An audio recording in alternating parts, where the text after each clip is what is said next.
पळायला काय झालं ग? पडली असतीस ना. Sorry sorry.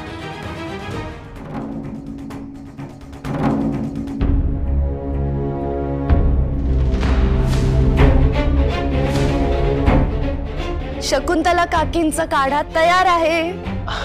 ये दे तिला.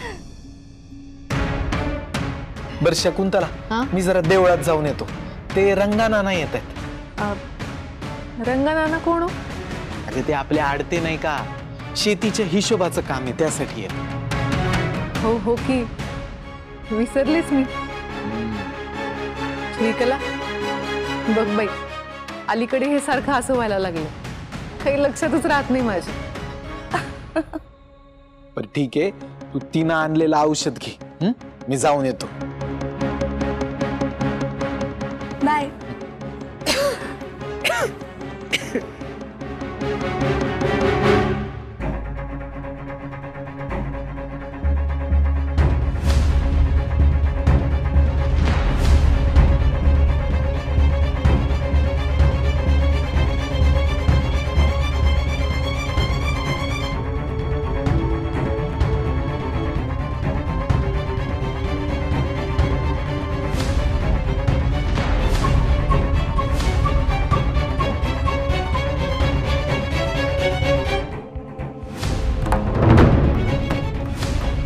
हे घ्या काढा.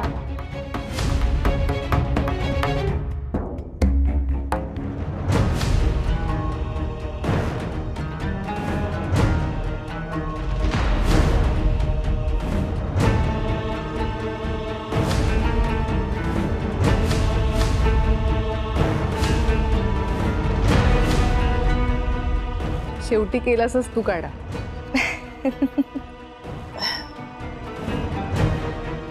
चांगला झालाय. पूर्ण प्या म्हणजे कायमचं बरं वाटेल.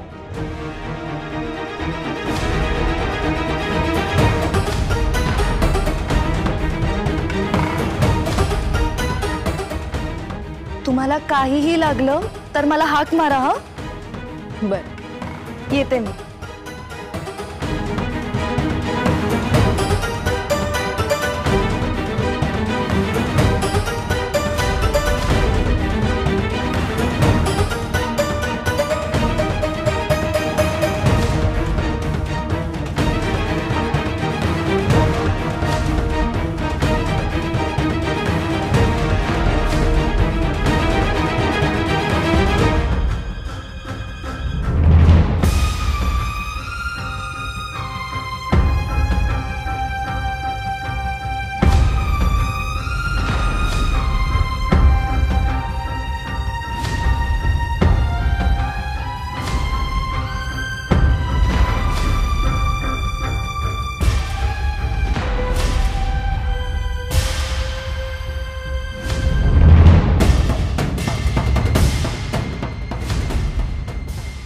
श्रीकला,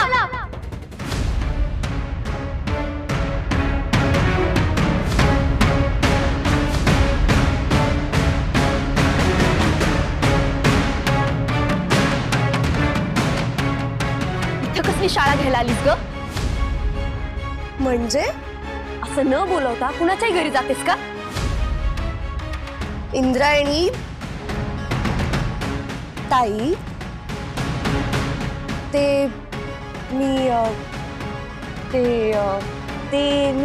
मी काय आलीस कशासाठी ते सांग ना. बघतेस काय अगं, बोल कशासाठी आलीस? शकुंतला काकी काल दवाखान्यात त्यांना भेटता नाही आलं ना ग मला, म्हणून इकडे आले. तुझ्या आई सारख्या आहेत ना त्या? हे बघ श्रीकला. हिंदू,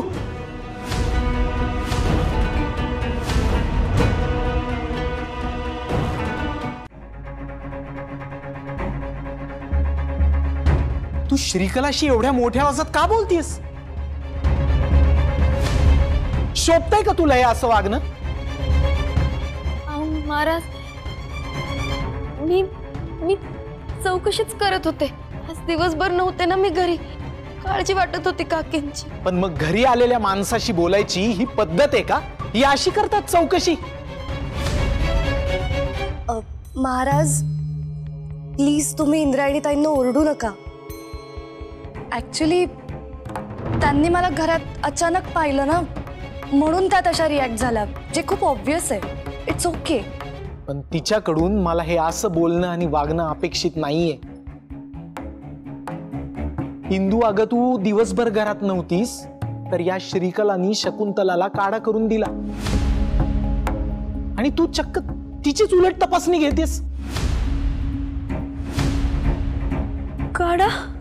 शकुंतला काकू तुम्हाला तुमच्या आई सारख्या आहेत ना, त्या माझ्यासाठी सुद्धा खूप स्पेशल आहेत. मी काकींना बघून आले. हो, जा जा, काढाच पित असतील त्या.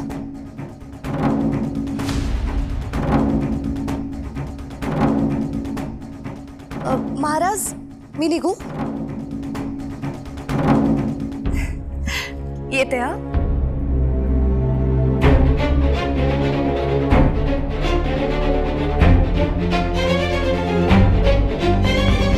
इंदूला हे काय झालंय? अशी का वागते ती श्रीकलाशी?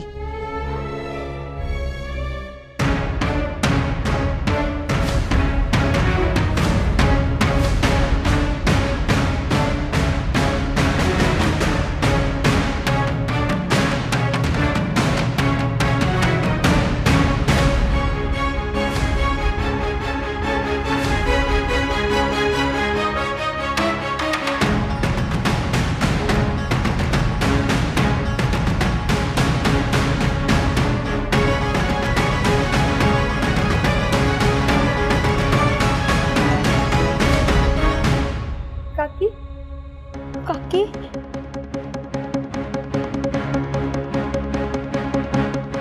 उठा उठा उठा.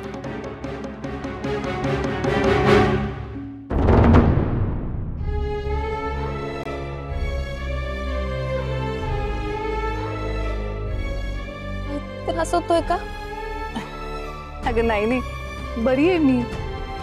अगं ते श्रीकलाने काढा करून दिला ना मला, तर त्या काढ्यामुळे इतकी झोप लागली, कळलंच नाही मला. किती वेळ झोपले होते ग मी. बरं मी काय म्हणते, तू ते श्रीकलाकडून काढा शिकून घे बरं का इंदू. इतका चांगला काढा केला होता तिने. फार गोड आहे बाई ती मुलगी. आणि हो, तिला निरोप दे माझा. तिला म्हणावं जरा आधीमध्ये घरी येत जा, बरं वाटतं ती आली.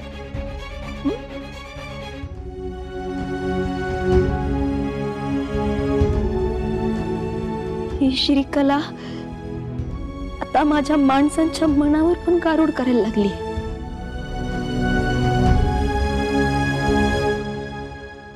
मोहितराव, आज तुम्ही निवडणुकीचा फॉर्म भरायला गेला होतात. भावी उपसरपंचांना सांगितलं पण नाही. काय हे मोठ्या बाई, तुम्हाला सांगायला तुम्ही पक्षश्रेष्ठी थोडीच आहात. नाही, पण तुमच्या टीम मध्ये तर आहे ना. टीम मध्ये? अहो तुम्ही तर व्हाईस कॅप्टन आहात. व्हाईस कॅप्टन काय ते आपले कार्यकर्त्यांच्या गदारोळात अशा छोट्या मोठ्या गोष्टी नाही लक्षात राहतात. राहिलं असेल सांगायचं. आणि आम्ही काय म्हणतो, नाही या अशा छोट्या मोठ्या गोष्टींसाठी तुम्हाला त्रास दिला पाहिजे का? तेवढा त्रास चालत. यापुढे असं करू नका. अरे बापरे, मोठ्या बाईंना राग आला वाटतं. आला तरी पण आमच्या शुभेच्छा तुमच्या पाठीशी. तुम्ही भरघोस मतानं निवडून यावं असंही आम्हाला वाटतं. असंच होणार आहे मोठ्या बाई, असंच होणार आहे. काय गावात आम्हाला सोडून दुसरा कुठला पर्यायच नाही. दैदिप्यमान युवा नेतृत्वाचं एकच नाव, निवडून येणार फक्त न फक्त मोहितराव.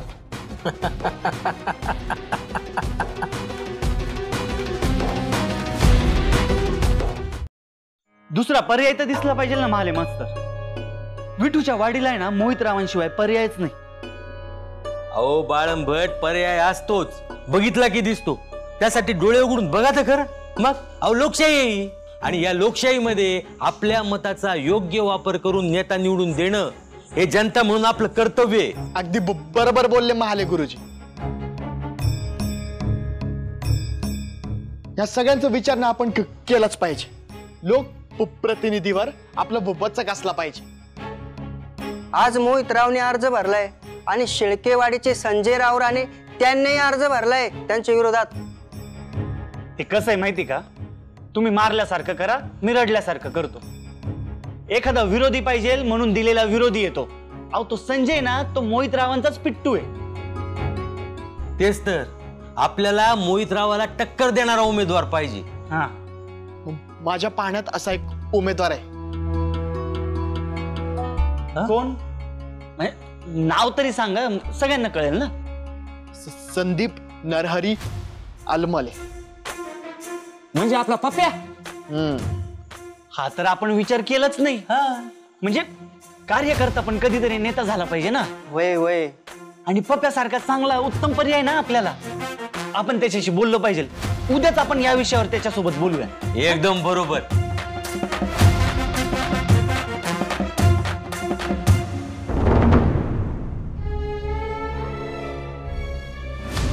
अगं ते श्रीकलाने काढा करून दिला ना मला, तर त्या काढ्यामुळे इतकी झोप लागली कळलंच नाही मला. मी काय म्हणते, तू ते श्रीकलाकडून काढा शिकून घे बरं का इंदू. इतका चांगला काढा केला होता तिने. फार गोड आहे बाई ती मुलगी. पण मग घरी आलेल्या माणसाशी बोलायची ही पद्धत आहे का? हा, विठुराया, आज जी घटना घडली, गेले काही दिवस झालं त्या श्रीकलामुळे ज्या गोष्टी घडतायत त्या म्हणजे संकटाची चाहूल वाटतायत रे मला. ती श्रीकला जवळ असली की माझं मन असं चलबिचल होतं, मला चिडचिड होते रे. तिच्यात काहीतरी आहे, चांगलं नाही. ती काय येते रे आपल्या घरी, आणि आता तर सगळ्यांचा विश्वास बसू लागलाय तिच्यावर. माझं म्हणणं कुणालाच पटत नाही.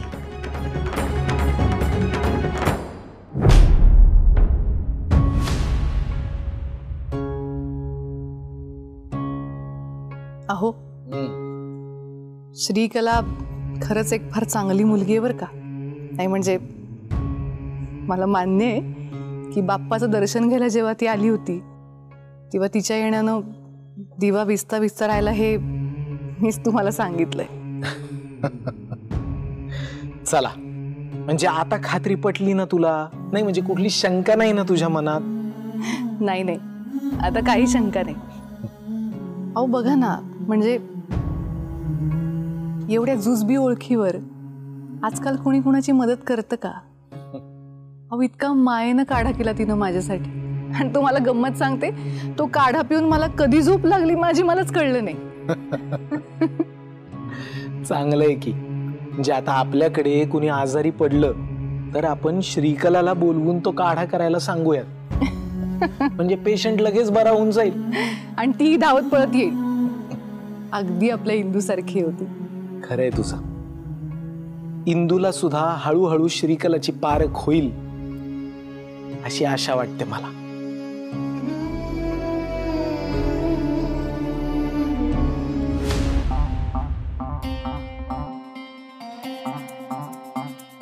आया मायो, सगळी कामं जर ननंदबाईंनीच केली तर मग सुनबाईंनी काय करायचं बाई? सुनबाईंनी भरपूर खायचं आणि धष्टपुष्ट व्हायचं आणि शाळेसाठी भरपूर काम करायचं. मी करते पराठे. सगळ्यांनी जर तुझ्याच हातचं खाल्लं तर माझ्या हातची टेस्ट विसरतील ना सगळे. जसं काय तू विसरू देणार आहेस तुझ्या हाताची चव. बरं ऐक इंदू, पराठे वगैरे सगळं करून झालंय. मी चुलीवरती तेवढा भात शिजत ठेवलाय, तेवढं मात्र बघ.